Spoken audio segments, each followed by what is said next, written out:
Hello, welcome. I'm Hannah, and today we're going to be talking about a potentially bad purchase that I made, which is the Glamlite Chucky palette. I haven't used this yet. This is going to be a first impressions, but if you've ever seen my content before, you might know that my makeup style is very much like a sparkly, maybe multi-chromatic lid, you know? Not this. But I think me, like a lot of other people from the content that I consume online, were very intrigued by such a unique color story. It seems like in the makeup sphere, there's a couple kind of like tropes in palette design that we see just constantly repeated and recycled, and it feels in a way hard to make something fresh because of how much new makeup we've been seeing for the past couple years. But Glamlite managed to do something different, managed to make this like grayed out burgundy-ish palette, and I think a lot of people, myself obviously included, were very intrigued by this palette. I wanted it at first, and then I decided, you know, it's not my color story. It would be a bad purchase. So I was like, I'm not gonna get it. And then on the day of the launch, I like saw an Instagram post about it. I went on the website, I put it in my cart, I put their little discount code in, and then I was like, purchase, which is something that I haven't done in a really long time. But ever since I hit purchase, I've been kind of wondering if I'll even like a look that I make out of this, or if 100% of the intrigue was just the way it looks in a pan. So I'm excited to get into it. I did dip once into one shadow. I just tapped that one once to deepen a crease with, because that is a shade that I've been really intrigued by. I saw some swatches where it looked light enough that I could use it in my crease, other swatches where it looked like it wouldn't be. I am leaning towards thinking that it won't be, but I'm gonna start with some swatches so we can kind of get a feel of how the palette looks, and then afterwards I'm going to put it in my eyes and see if I can get a look out of this that I actually enjoy. Just a note, I know there was that whole kind of thing about the blush, and both pans were the same and both said good guys on them, and they had admitted that they had originally a different plan for one of the blushes and then the phrase wasn't approved, so then they went ahead with the two pans the same, which I didn't think was that big of a deal. Because I feel like those blushes, to me, I didn't buy them, but it looked like each pan was small enough that it would be difficult to dip your brush in. So then just like this compact with a little space between the blushes where it's the same color, that looked like it okay to me. But either way, I know people were like, what was the phrase? And I'm thinking it's bad gals, because, you know, this pan here says good guys, and then that pan says bad gals. And the name of this one, oh, I just stabbed this with my pinky. The name of this one is Good Guys, and the name of this one is It's Time to Play. So that would make sense. They had already printed the shadows and then it wasn't approved, so they were able to like change the print on the packaging, but left the pan like that. I don't know. Interesting. Bad gals make sense. And I could see IPs having very specific words that they want to be associated with their intellectual property. So I guess it kind of makes sense to me. I don't know. I'm intrigued also because I have a couple palettes from them already. I have the Michaela palette that I don't love. When I first got it, I was excited about it, but as time's gone on, I just haven't been enjoying kind of like the lack of color story in it. It just feels like a bunch of random shadows, and I don't tend to use it. And sometimes their matte formula I don't love because it feels kind of like thin and watercolory, but I do like the Red Velvet palette from them. So I think like they have potential to make things I like, but they're not a perfect brand to me. Okay, some thoughts thus far. This black is so super pigmented. Oh, and that actually isn't really black. That one looks more like a deep plum. But these two mattes up here felt very thin, which is good for building things up. You don't want every color to be so pigmented, or it can be hard to like blend in a crease. And this shimmer seems really sparkly, but the silver seemed a little bit more dry and disappointing. That burgundy, it felt dry, but it also felt pretty pigmented. I feel like this shimmer doesn't look quite as sparkly as these two do. That's a pretty color, that first matte there. Huh, very interesting. Yeah, I'd say the shades that I'm most excited about are this shimmer up here, this deep, deep plum there, this red, this dark gray.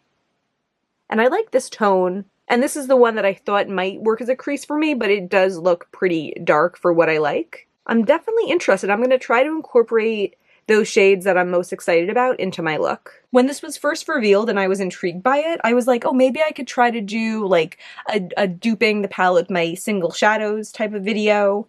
And I realized I don't have the single shadows in order to do that, which should have been enough evidence to me that I don't need this palette, because it's not like I have so many gaps in my indie single shadows. I have a pretty large collection, and the shades that aren't represented are generally not represented because either I don't like them, so I didn't purchase them, or I've had them at one point and I decluttered them because I didn't like them, which is the case with most of my grays. But I'm just kind of surprised myself that like I wasn't able to like shake off wanting it, you know? But at least I'm able to do this video.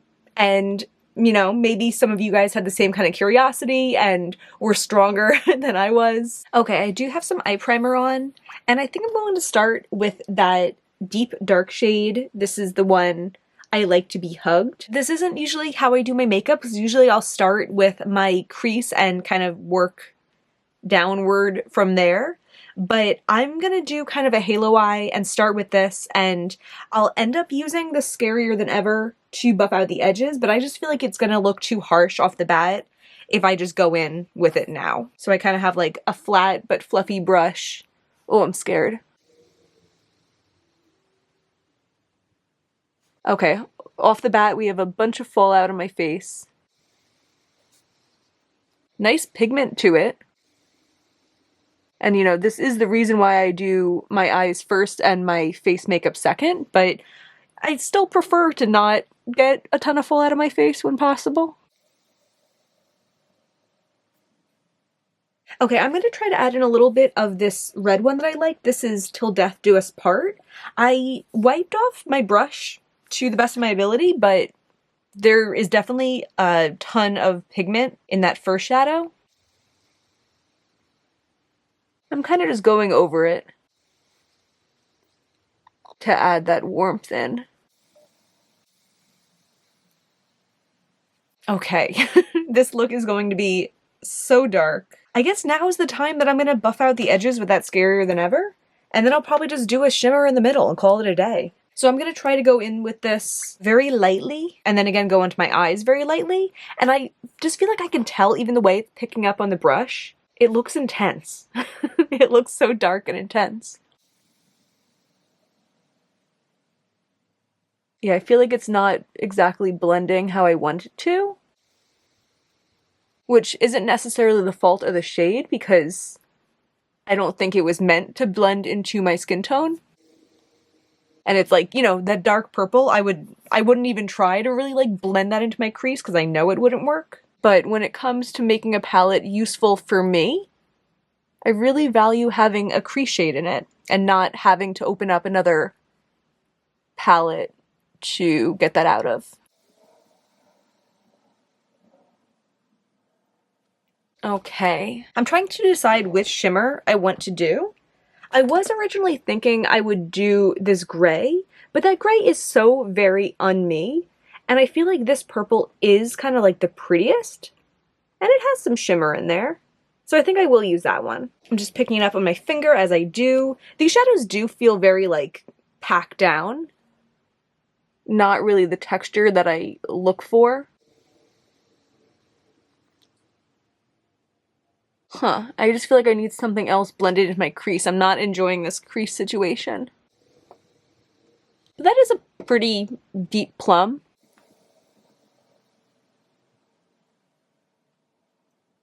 Alright, I am gonna try to blend a little bit more of that lightest shade. Actually, no, I think I'm gonna use this shade and try that one blending into my crease, just to kind of get the colors to go together a little bit better.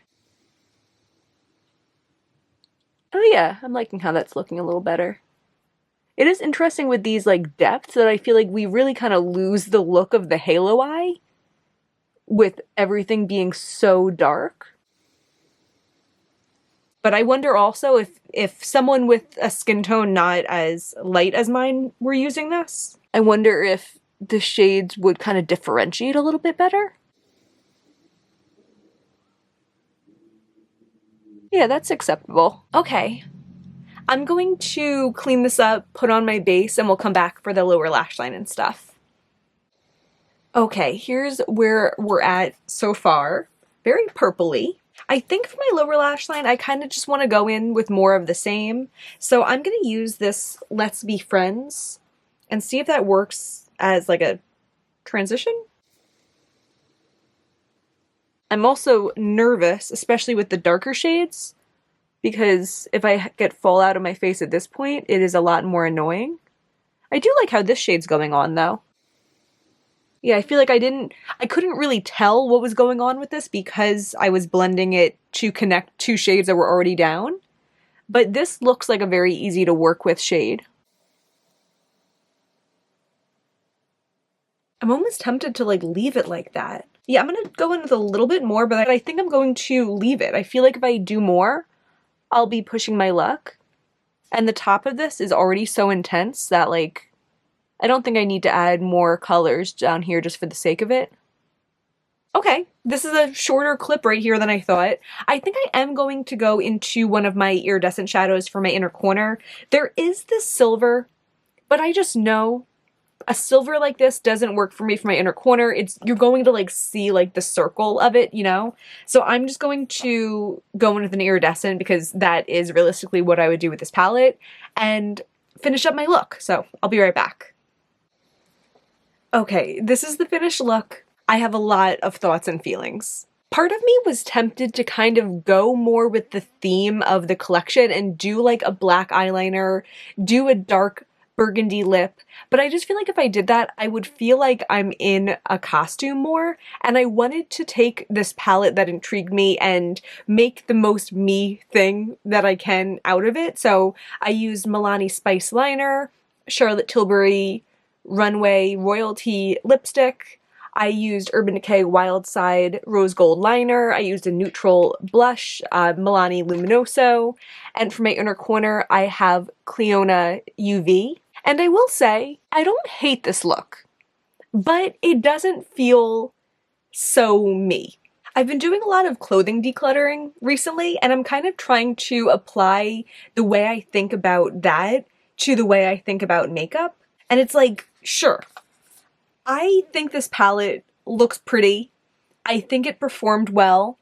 And I think I'm enjoying the look that I got out of it. But where am I gonna wear this? I just feel like I love my indie single shadows so much that for me to reach for a palette over all of these gorgeous gems, the palette has to be really, really special. The palette has to excite me so much, and the palette has to give me a look that I like wearing and is versatile, you know? Like, although I think this is a cute look, I think realistically, when you're far away from me, it looks like I have black circles around my eyes.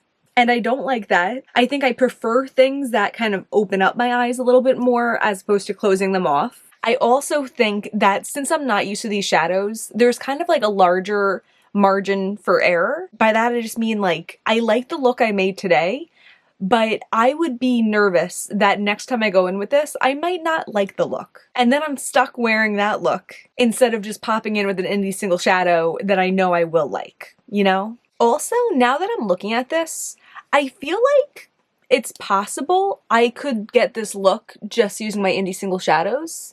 I didn't realize I was going to be getting something so purple out of this. I think just looking at the palette originally, I'm like, okay, there's reds, burgundies, and grays. Like, that's it.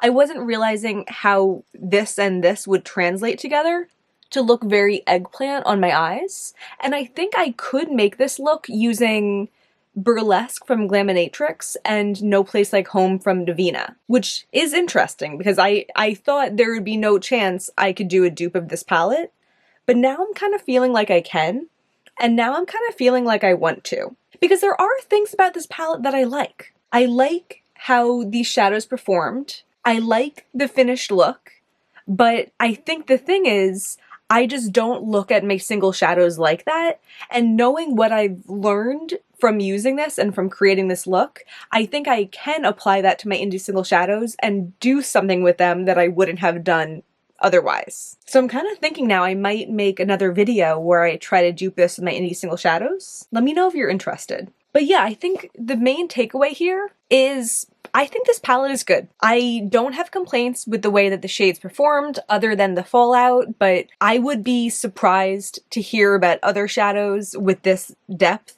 that don't have fallout. Even Glamlite Burlesque that I've mentioned, that one does have fallout. But yeah, I think my review is, if you think you'll like this palette, I don't think there's anything wrong with the palette itself, you know? But if you're like me and you were looking at this palette and saying, I never bought any of those shades, I never do looks like that, don't let this palette trick you into thinking that it will change who you are. You know, sometimes we get new makeup and it shows us something that we wouldn't have normally done and we really love. But in my experience, a lot of the time, it's like, oh yeah, there's a reason that I haven't been doing this. And for me, the reason is I don't love dark colors. I don't love so much how they look on my face. I don't find them as fun to play with. So yeah, I am excited to have used this, and I'm excited about the idea of making a dupe palette with my single shadows. I think even if I don't have exactly the shades, I might have the idea, and if I do a dupe palette, I could add in a couple shades that will make this a little bit more versatile and useful for me. Because I imagine that even though I got a pretty purpley look today, I think I would get similar looks every time I use this palette. If not purpley, it might just be a little reddish or a little gray instead, but I think it would be the same vibe. I don't know. If you have this palette, let me know what you think. Let me know if you want to see me attempt to dupe this my indie single shadows. I hope that I was able to provide some insight about this palette from my first time using it. If you enjoyed this, please give me a thumbs up and subscribe. It would really mean a lot to me. And there's always way more makeup content on the way. Thank you so much for being here. Bye.